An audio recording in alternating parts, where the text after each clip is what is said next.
What we see happening now, I want you just to first of all give your perspective, just as an end times expert. What do you think the significance is of what Vladimir Putin and Russia is doing right now? What do you think the prophetic significance of that is? Well, I think there's a lot of different things, a lot of different angles to it. We've covered on endtimes.com a lot about Gog, Magog. This certainly is a preview or a build-up to that. What we see in Russia today, the aggression, the expansionism, the vicious nature of their attacks is consistent with what the Bible says that Russia is going to do in the end times with Gog and Magog when they come down into the land of Israel. Now that's going to be different because they're going to be attacking Israel, but this is the build-up to it. And many believe also that Ukraine is part of ancient Magog, which is mentioned in Ezekiel 38 as well. So if Russia is successful in taking Ukraine, that could be a further part of the setup too to bring this alliance together. But also, what we see Vladimir Putin doing, he's attacking Ukraine, but also this is really an attack against the West. Yes. I mean, wanting to fragment NATO and so now I don't know that that's working, but that was his intention.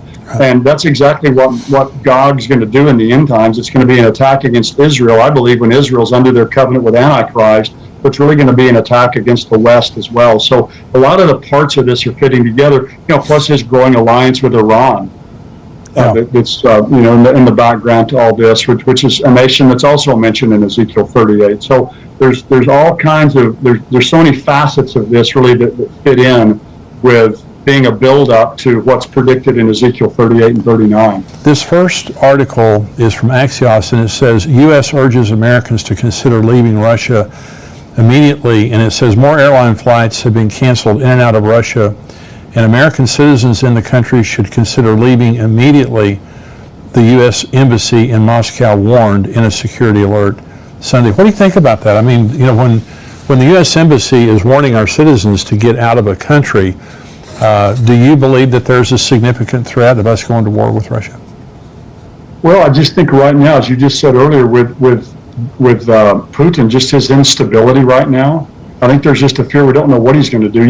The Cold War, during the Cold War, you had Soviet Union and you had the United States. Both were, had nuclear weapons. You could destroy each other, but both were considered to be rational, and sane. And so you kind of had a balance of power there.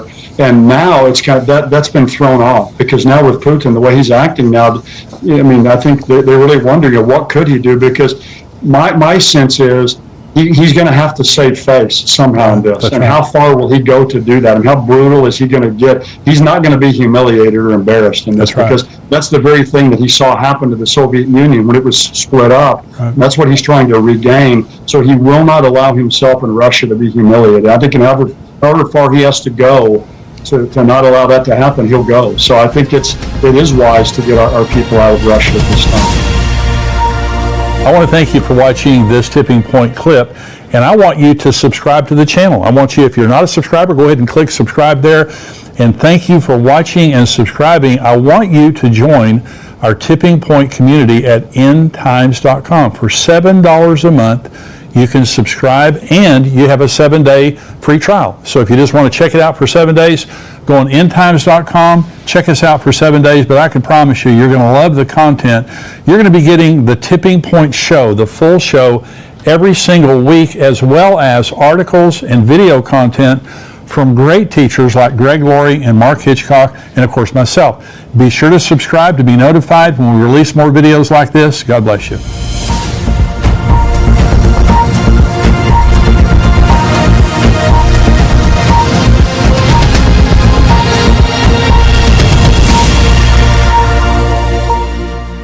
On today's program, I'm talking about 7 major end time signs that prove that we're not just living in the end times, we're living at the end of the end times.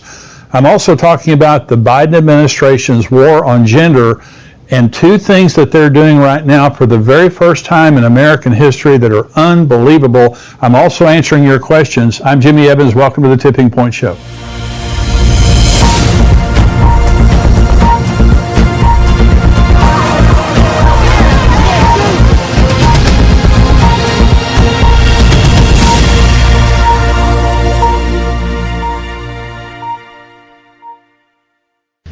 Welcome to the show today. I want to, first of all, just encourage you to subscribe to my channel if you're watching this on YouTube and like it. So the more you do that, the more people see this and the more people are able to get these messages and get the encouragement from them. But thank you for joining me today.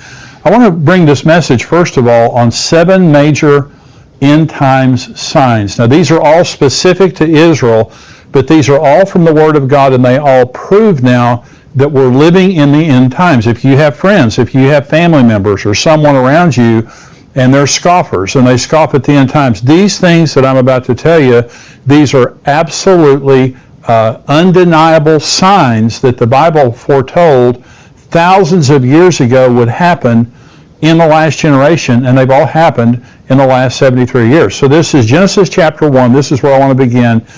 God said, "Let there be lights in the firmament of the heavens to divide the day from the night, and let them be for signs and seasons and for days and years, and let them be for lights in the firmament of the heavens to give light on the earth." And it was so. So God created the lights in the heavens, and he said, let these be for signs and for seasons. Well, the word sign in the Hebrew is the word oath, and it means a signal, a banner, something that's showing you, like a sign on the highway. You're going down the highway, and the signs on the highway tell you where you're going and how far away you are. That's exactly what signs do related to the end times. The word season is the Hebrew word moed. It means feast, like the Feast of Israel. It also means an appointed time or a sacred season. So God is telling us now in the stars, from the very beginning in Genesis 1, when God created the heavens and the lights in the firmament, he said, I'm doing this to show the people on the earth signs and also special seasons, sacred seasons, the Feast of Israel. So understand this, from the very beginning, God established a universal method of communicating to mankind about important things that were happening and would happen in history, especially regarding Israel. Now understand this, these are universal. So when Jesus was born the first time, when he came to the earth the first time, there was a star that led the wise men to Bethlehem. Now the world, it was there for all the world to see. I mean, it wasn't just there for the wise men, everybody could see it. But people didn't care, or they weren't watching for it. And so the entire earth is being warned by God right now in this generation from signs in the sun, moon, and stars. This is Jesus in Luke 21 regarding the end times. There will be signs in the sun, in the moon, and in the stars, and on the earth distress of nations with perplexity, the sea and the waves roaring, men's hearts failing them from fear, and the expectation of those things which are coming on the earth, for the powers of the heavens will be shaken. There will be signs in the sun, moon, and stars. Jesus is talking about the end times. That's the context of Luke chapter 21. There's going to be signs. I'm going to be showing you things in the sun, the moon, and the stars. They're going to be pointing to my soon return. I'm going to be showing you signs. Well, the question is, have there been signs? The first 2 major end time signs I want to talk to you about are absolutely incredible things that have happened in the sun, moon, and stars in the last 73 years. Okay, remember, this is Joel now, that there's going to be signs in the sun, moon, and stars. This is Joel chapter 2, talking about the end. It says, I will show wonders in the heavens and in the earth, blood and fire and pillars of smoke. The sun shall be turned into darkness, that is a solar eclipse, and the moon into blood before the coming of the great and awesome day of the Lord. Well, the coming of the great and awesome day of the Lord is the return of Jesus, the second coming of Jesus and the rapture. And so before that day comes, Joel says, and by the way, this is what Peter quoted in Acts chapter 2, okay, about the end times. So there's going to be blood moons, and there's going to be solar eclipses, okay, in a special way. God is going to show us signs in the heavens that are revealing to us something special is happening. The question is, has it happened? Well, I want to talk about 2 phenomenal end-time signs that have happened in the heavens that had to be God. The first are the blood moons. I don't know if you've heard about the establishment of blood moons, but by the way, a lunar eclipse is a blood moon. When the earth gets between the sun and the moon, the moon turns red. It's a blood moon. And so this is what Joel was talking about. Well, there have been 3 sets of tetrads. Now, a tetrad is a set of 4 lunar eclipses that happen back-to-back in 2 years on Jewish holy days. This would be on Passover. You see the graphic there right now on your screen. Now, these are the tetrad that happened in 2014, 2015. And so on Sukkot of 2014 and 15, you had a blood moon. And then, on Passover, you had a blood moon. Then on Sukkot, you had another blood moon, back-to-back. This is 4 lunar eclipses, blood moons, that happened over a 2-year period of time, all on Jewish holy days. Now, that happened in 1949 and 50. Remember, Israel became a nation in 1948, and the tetrad of blood moons, like you just saw there, happened in 1949 and 1950, all on Jewish holy days. Then in 1967, the Six-Day War was fought, and Jerusalem was unified. This is what Jesus prophesied in Luke 21, that they would be scattered, and then Jerusalem be trodden underfoot by Gentiles until the times the Gentiles were fulfilled. That was fulfilled in 1967, and in 1967 and 1968, there were 4 blood moons, all on Jewish holy days. Israel becomes a nation, blood moons. The city of Jerusalem is unified, blood moons. Then in 2014 and 2015, there are 4 more blood moons, the ones you just saw, plus there was a solar eclipse in 2014 on the first day of Israel's religious calendar, and there was a partial solar eclipse on the Feast of Trumpets, okay, during the tetrads. Okay, so what is the significance of those blood moons? Well, here's what I believe. In the ones in 1949 and 1950, that was the Holy Land. The Holy Land was given back to Israel. In 1967, 1968, it was the Holy City of Jerusalem had come back under control of Jerusalem for the first time in 2,000 years. But in 2014 and 15, a lot of people are saying, what's the significance of that? It's the Holy Temple.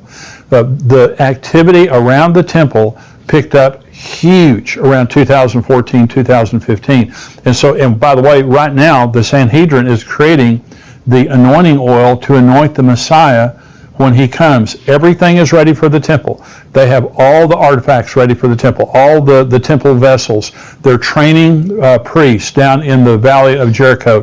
They're training priests. And so they're ready to rebuild. And this is something, and by the way, the Jews for the first time in 2,000 years are praying, legally praying on the Temple Mount and gathering there, sometimes by the hundreds or thousands. It's an amazing thing that's happened. And it started around 2014, 2015, and I believe soon we will see the rebuilding of the temple. That is a major end time sign that is in the heavens. It's undeniable. You can look that up on NASA. You can look it up on different types of astronomy programs.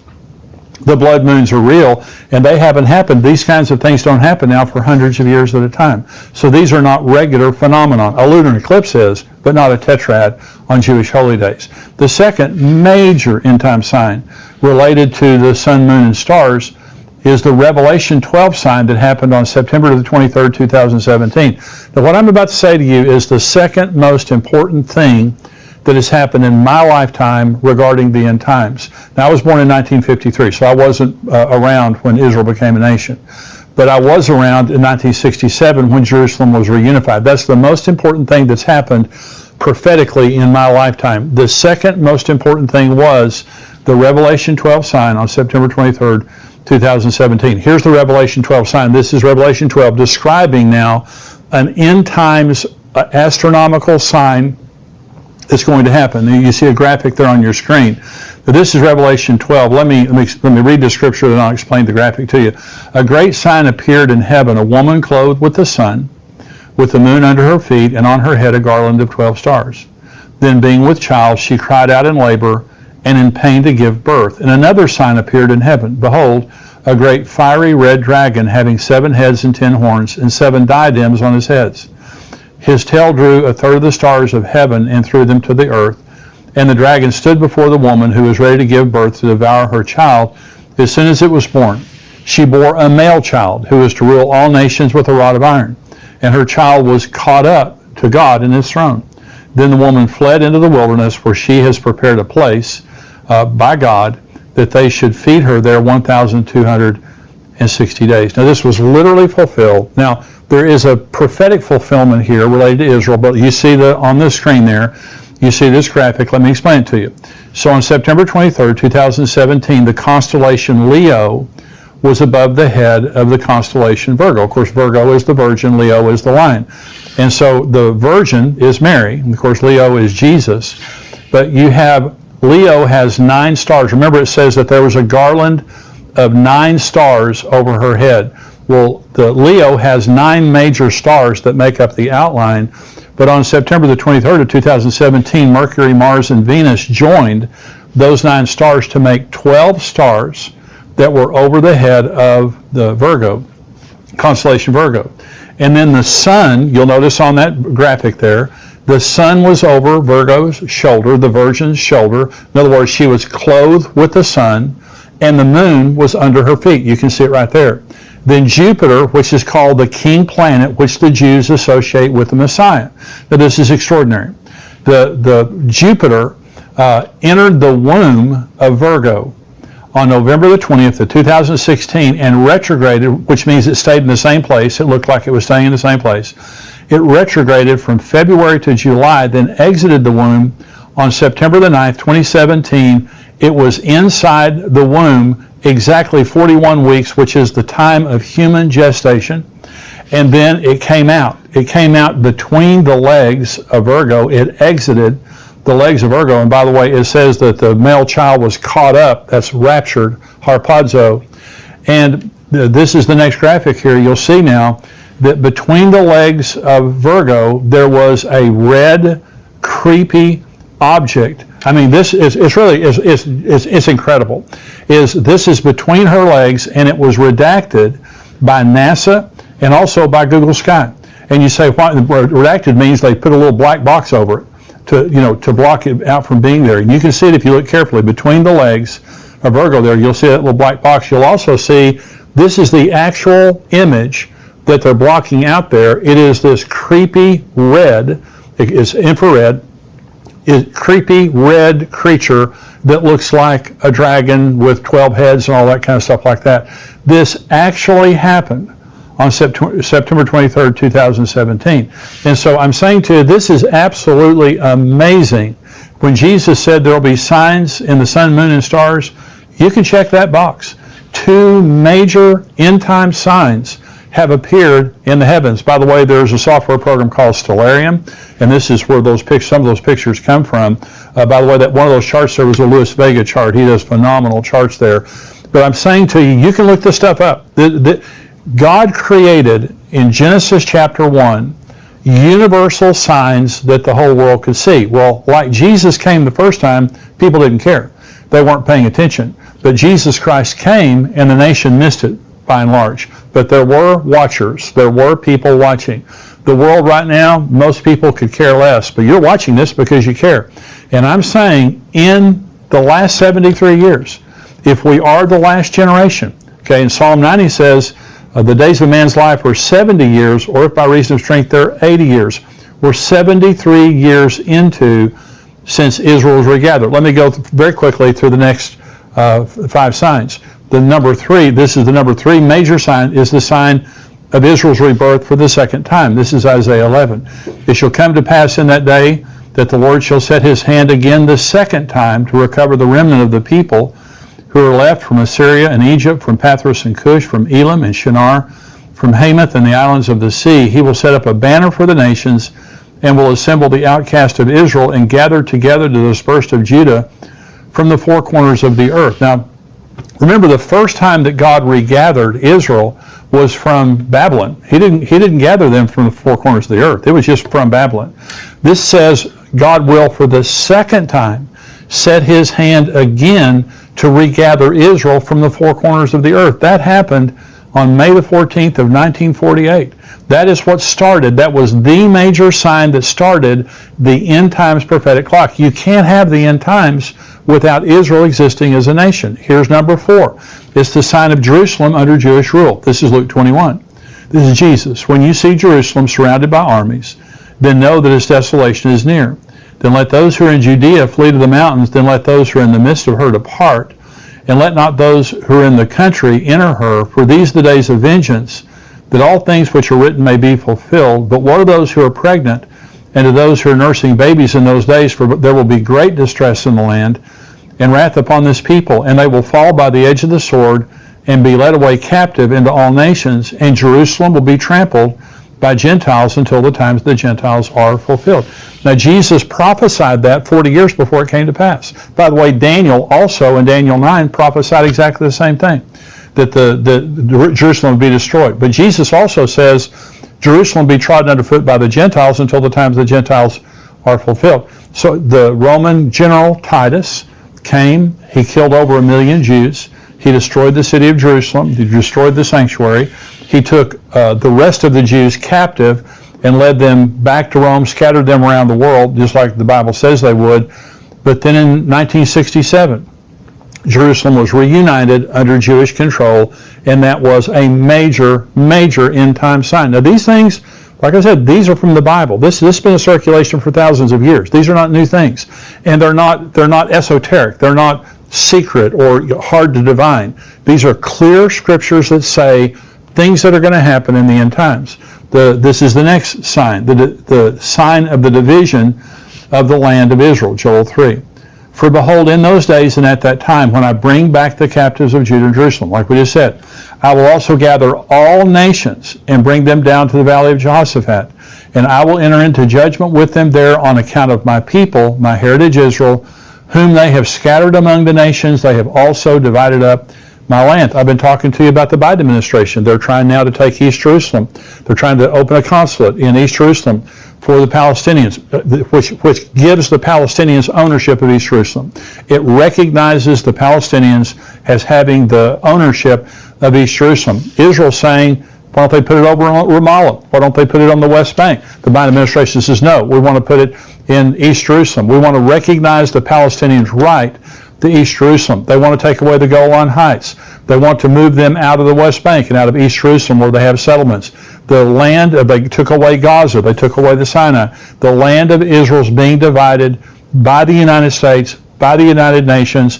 This is happening in your lifetime, and God says that He is angry, that He is going to bring all the nations down and to enter into judgment with them there at the same time. In those days and at that time, when I bring back the captives of Judah and Jerusalem, I'm going to enter into judgment with all the nations because of the way they've treated my people. They've scattered them around the nations, and they've divided up my land. And by the way, it is God's land. No man can claim that land. It is God's land. This is sign number 6. The sign of Jerusalem being the most controversial piece of property on the earth that would cause Armageddon. Jerusalem right now, in the news right now, is in the news more than any other place. It is the most difficult foreign policy issue of the entire earth. No one can solve that problem. This is Zechariah chapter 12. Behold, I will make Jerusalem a cup of drunkenness to all the surrounding people when they lay siege against Judah and Jerusalem. And it shall happen in that day that I will make Jerusalem a very heavy stone for all peoples. All who would heave it away will surely be cut in pieces, though all the nations of the earth are gathered against it. The last scene of human history is the entire earth coming against Jerusalem. And during the Obama administration, the United Nations was trying to impose a two-state solution on Israel. Impose means they're going to militarily impose. They're going to force Israel to give up East Jerusalem. And this is what's going to happen. They're not going to give up East Jerusalem. The Jews have consistently said that Jerusalem is the eternal, indivisible capital of Israel. The world will hate them for that. They will continue to pressure them for that. This is happening in the news right now. You don't have to look around to make this thing happen. This is happening right now. But it's going to get worse until the point that there's an ultimatum given by the United Nations, the armies of the world, but they will ultimately come against Israel. Jerusalem is the most difficult issue today and the most contested piece of real estate on the earth. And here's sign number 7, the sign of worldwide anti-Semitism, Zechariah 14. Behold, the day of the Lord is coming, and your spoil will be divided in your midst, for I will gather all the nations to battle against Jerusalem. The city shall be taken, the houses rifled, the women ravished, half the city shall go into captivity, but the remnant of the people shall not be cut off from the city. Then the Lord will go forth and fight against those nations as He fights in the day of battle. Jerusalem, Israel right now, the Jewish people, they're persecuted all over the world. This is the most persecuted group of people in the history of the world. That means generationally, for millennia. Right now in France, tremendous anti-Semitism in France, Germany, the EU in general. Also in the United States, college campuses, many cities around America, there is increasing anti-Semitism. This is a major sign of the end times. So I've just told you about 7 major signs that have already happened. These aren't things that are going to happen. These things are already happened. And I said at the beginning of this teaching, I'm not just saying that we're living in the end times. I'm saying we're living at the end of the end times. And if there's ever been a time that we need to be looking up and watching for Jesus to come, in the midst of all the lousy stuff that's happening in the world, Jesus is coming. And that's what I keep telling you is the whole purpose of this program is to educate and encourage. I want to educate you about end time theology, end time scriptures, and I want to encourage you that everything that is happening is telling us that Jesus is coming. Now we're going to go to the subscriber only portion right now. I'm going to talk about the Biden administration, the war on gender, 2 things that they are doing right now, the Biden administration, that have never been done before, that every person needs to understand. I'm also answering questions. Hey, if you're not a subscriber, $7 a month, $77 a year, endtimes.com. Go there, become a subscriber so you can get everything we get. And we have articles through the week. We have all kinds of other stuff. I'm interviewing Mark Biltz, Pastor Mark Biltz, and also I'm interviewing Pastor Billy Crone next week. We have interviews that are coming up, all kinds of good stuff, not just the Tipping Point Show. I want you to be able to get all of it. $7 a month, $77 a year. If you are a subscriber to endtimes.com, you can't watch the full version here on YouTube. You've got to go over to endtimes.com. And so thank you for joining us. Subscribers, stay tuned.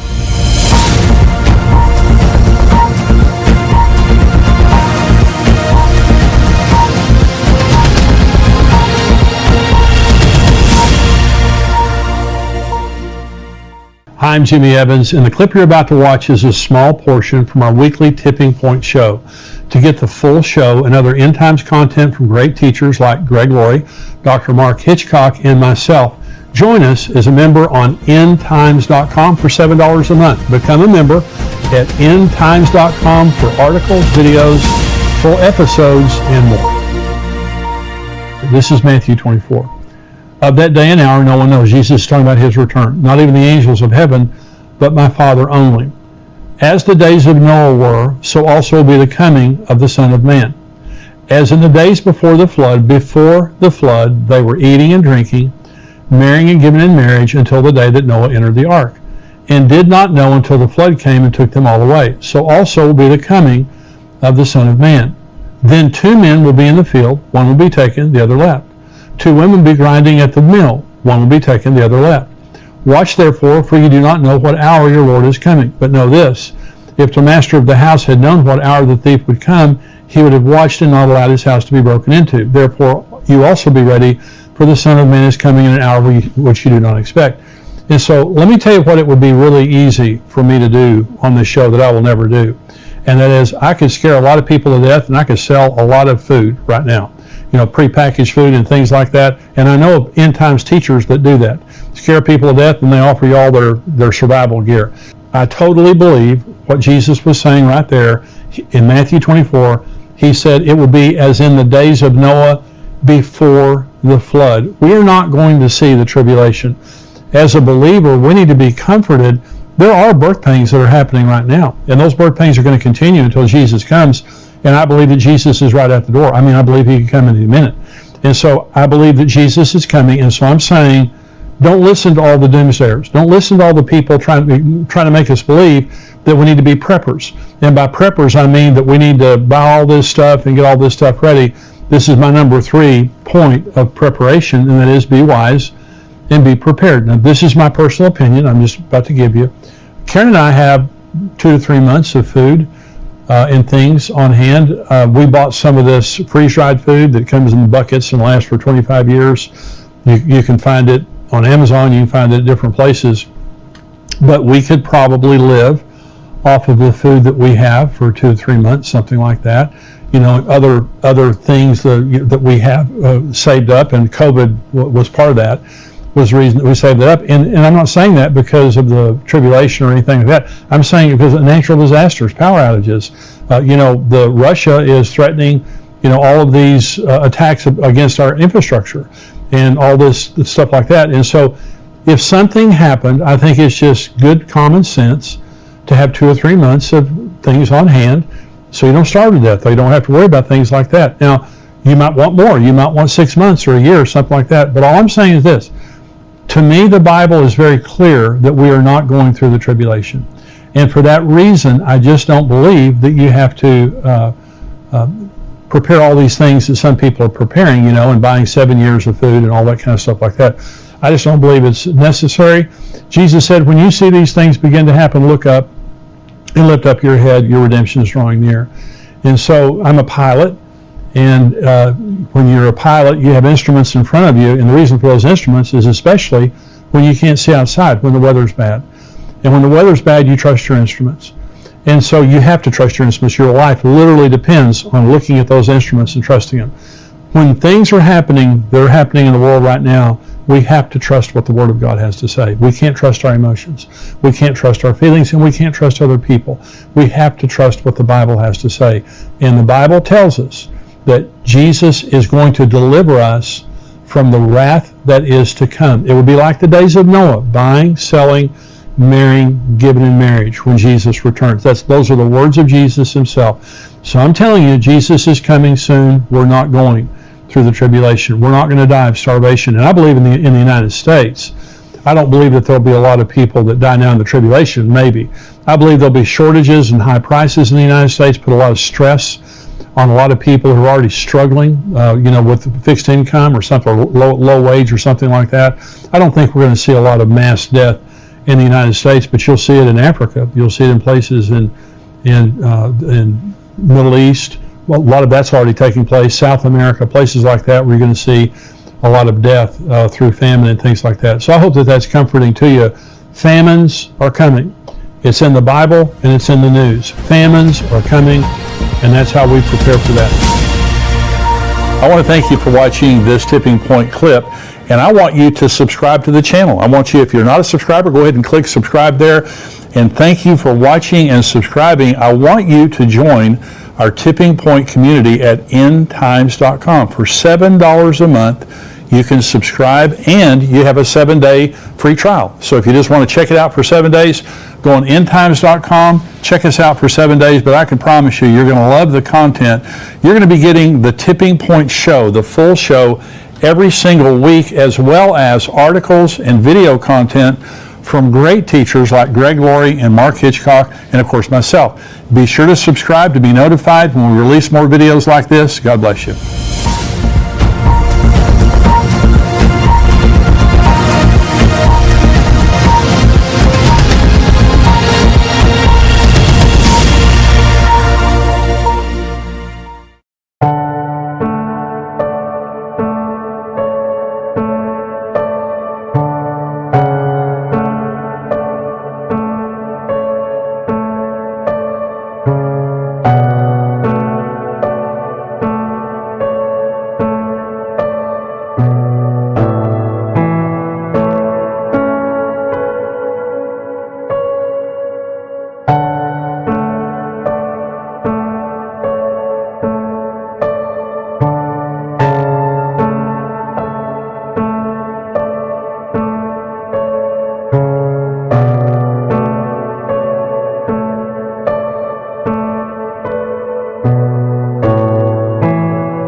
Bên kia lại khiến đôi mắt của em thêm sầu. Vì sao em đi không để lại lý trí, chẳng để lại anh khi nước mắt cần rơi, cần rơi. Vì giờ em đã vội quên đi bao câu hứa mình còn cho nhau, quên đi bao nỗi đau mình dành. Ngày giờ em đã vội quên đi những lời hứa ngày nào, vì dòng nước mắt em đã vội rơi. Anh không thể mãi anh như đến vào điên rồi, anh như say đôi mắt môi, anh như chỉ còn muốn em bên cạnh như ở phố xa rồi. Anh chỉ muốn em cạnh đấy thôi, không muốn em ở bên đời, chỉ muốn em anh bên người. Người đã gỡ bước đi xa trong cơn mưa chiều vội vã, người đã bước quên anh khi cơn mưa qua gần vội vã. Em đã quên rồi mai sau tay yêu má bé, chẳng còn lại gì những người em mang nước mắt rơi. Em khiến con tim như trôi bay trong chiều thu đầy nắng, em khiến con tim như tan vỡ trong chiều thu mát màng. Vì còn nhiều lắm những ngỡ màng, nhiều lắm những nỗi vội vàng, nhiều lắm những cơn mưa em mượn ta bây giờ đơn vang. Không mơ không mai đứng sang nhờ mai em còn thơ đôi mai anh còn người ta xưa ta chúng còn giữ nhau, chẳng để giữ lấy em khi cơn mưa về đến. Và chẳng cần nhau khi anh với em cùng một đêm trôi, em ơi ta còn gì nữa đâu một cơn mưa ngày hôm qua, ta còn lại gì nữa đâu khi